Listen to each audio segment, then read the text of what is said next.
Well,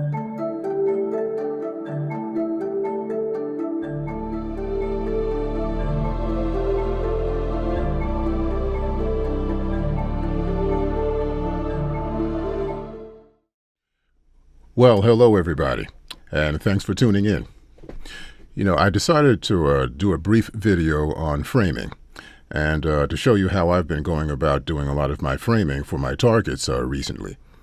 Now, I know some applications like Nina have framing options within the program. But what I've been doing is I've been going to a website called telescopius.com. Now, I'm sure a lot of you are probably familiar with that. And it has an application on their particular website where you would put in the information for your telescope and your imaging camera, and that's basically all you need. And then based on that, you can actually move a frame around in the image where your target is located, and you can actually position your framing manually. Now, once you do that, it's actually going to give you the celestial coordinates based on the framing that you chose. And I've been using that with very good success. The go-tos after I plate solve are pretty much dead on based on the coordinates that I put in. All right, the first thing we need to do is, we need to go to telescopius.com.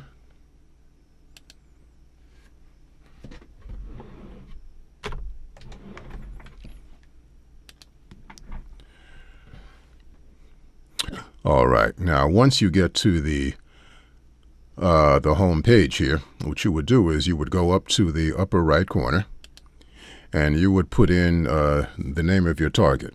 I'm going to go with the Elephant's Trunk Nebula, so that would be IC 1396. So let me put that in here.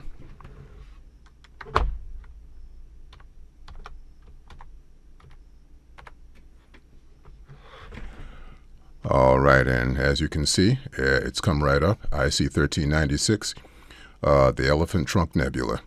So I'll click that, and then kind of scroll down just a little bit.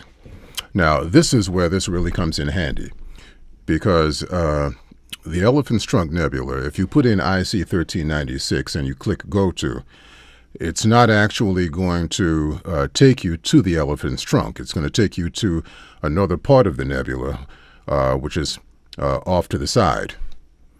Now, because if you look here, you can see the elephant's trunk is actually off to the right. But first of all, let's put the information in for my telescope. Now, I did all of this earlier. Okay, focal length. Now, the focal length I'm going to be using for this particular target is the Celestron 8SE, so that's 2,000 millimeters. So I've entered that, and the aperture is 203. And I'm using the 0.63 reducer along with that. All right, so that information's been put in. And the other essential data that you have to put in here is the sensor size. Now I'm using the ZWO 533MC Pro. And that particular sensor is 11 millimeters by 11 millimeters.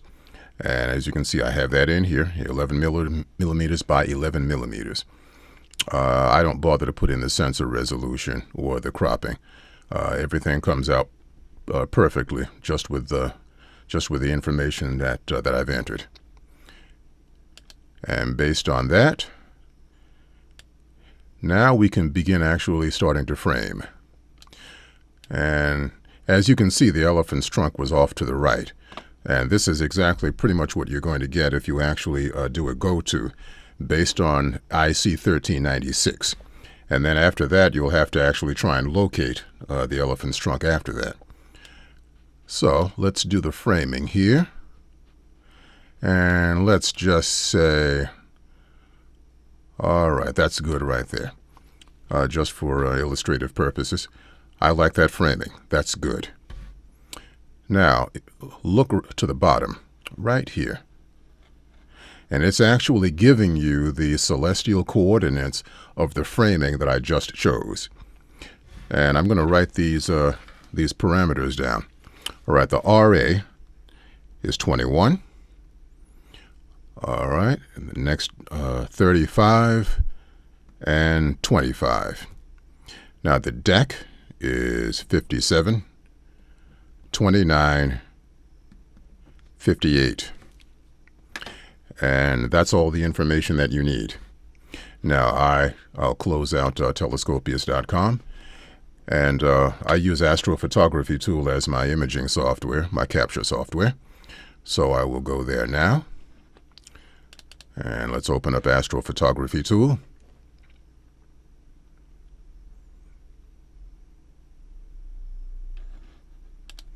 Now, after you go into Astrophotography Tool, what you do is you will go over to Gear, and then you will go to Objects. All right, and now this particular menu will come up. Now, being that this is a custom, these are custom celestial coordinates for your target, you would go to Custom, and then you would go to Add New.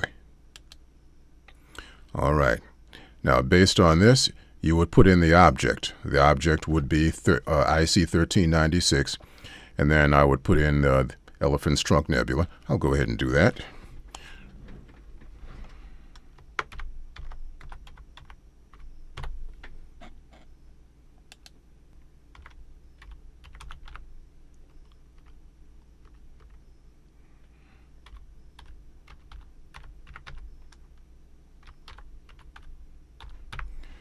And I'll just put in Elephant's Trunk, and it's asking what type. This is just basic information. It's not essential, but you can enter this. And I'll just put in that it's an emission nebula. And the important part is here. You have the RA and the deck coordinates that we just got.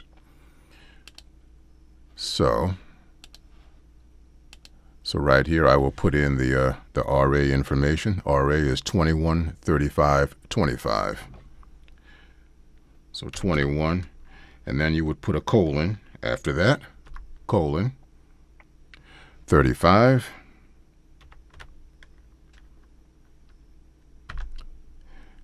and 25.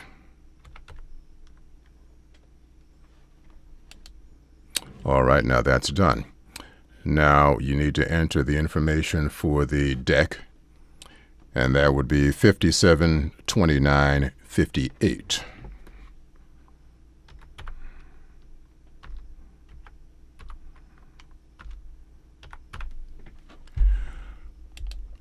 All right, and you can see that that information has been entered. So the RA 21, 35, 25, the deck 57, 29, 58. Just other information. You don't have to put this in. You can put in the magnitude. I believe the magnitude is 3.5. Okay.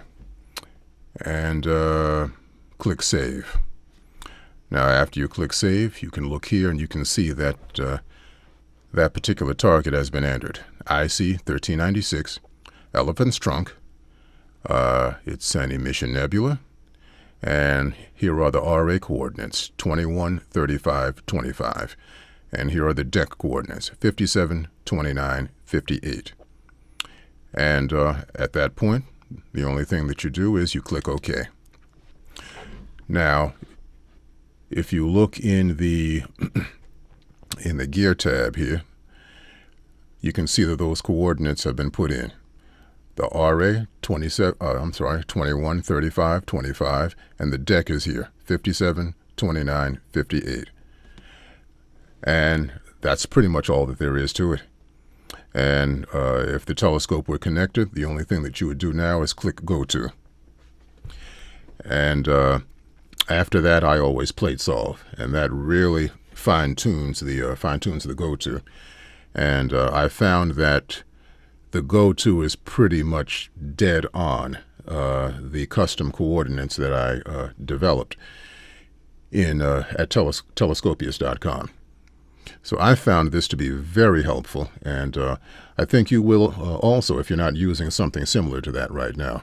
Because as most of us know, a lot of the time the standard go-to, you're not quite on your target.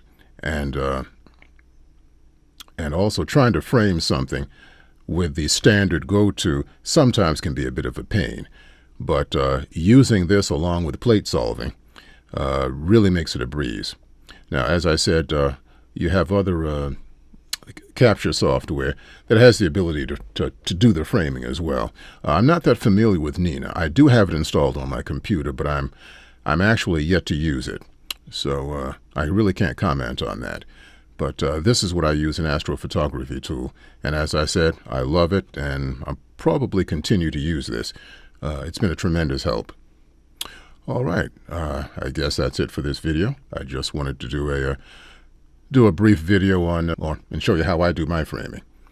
All right, well, as always, until next time, and clear skies.